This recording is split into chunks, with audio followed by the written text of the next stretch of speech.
Chengannur Saint Thomas engineering കോളേജിൽ Kerala startup മിഷന്റെ സഹകരണത്തോടെ നടപ്പാക്കുന്ന launch empower accelerate prosper leap സെന്ററിന്റെ പ്രവർത്തനത്തിന് തുടക്കമായി.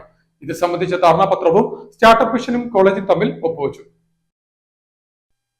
ചെങ്ങന്നൂർ സെയിന്റ് തോമസ് എഞ്ചിനീയറിംഗ് കോളേജിൽ കേരള സ്റ്റാർട്ടപ്പ് മിഷന്റെ സഹകരണത്തോടെ നടപ്പാക്കുന്ന launch empower accelerate prosper leap സെന്ററിന്റെ പ്രവർത്തനത്തിന് തുടക്കമായി. ഇത് സംബന്ധിച്ച ധാരണാപത്രവും സ്റ്റാർട്ടപ്പ് മിഷനും കോളേജും തമ്മിൽ ഒപ്പുവച്ചു.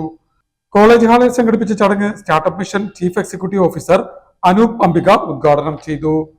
പ്രമുഖ വ്യവസായ സ്ഥാപനങ്ങളുമായി സഹകരിച്ച് നൂതനമായ പ്രോജക്ടുകൾ, ഇന്റേൺഷിപ്പ് എന്നിവ വിദ്യാർത്ഥികൾ പ്രയോജനപ്പെടുത്തണമെന്നും വർക്ക്ഷോപ്പുകളും ഹാക്കത്തോണുകളും വിദ്യാർത്ഥികളുടെ ക്രിയാത്മകതയും പ്രശ്നപരിഹാരവും കഴിവും വികസിപ്പിക്കുന്നതിനായി സ്റ്റാർട്ടപ്പുകളും മറ്റും സംഘടിപ്പിച്ചുകൊണ്ട് ഫണ്ടിംഗ് അവസരങ്ങൾ, ഗവൺമെന്റ് ഗ്രാന്റുകൾ എന്നിവ ലഭ്യമാക്കുമെന്നും അനൂപ് അംബിക കൂട്ടിച്ചേർത്തു. കോളേജ് സെക്രട്ടറി ജോസ് തോമസ് ചടങ്ങിൽ അധ്യക്ഷത വഹിച്ചു. S Shyamkumar, M Krishnakumar, G Arun, Berjin R Russel, doctor Vipin Gopan എന്നിവർ സംസാരിച്ചു.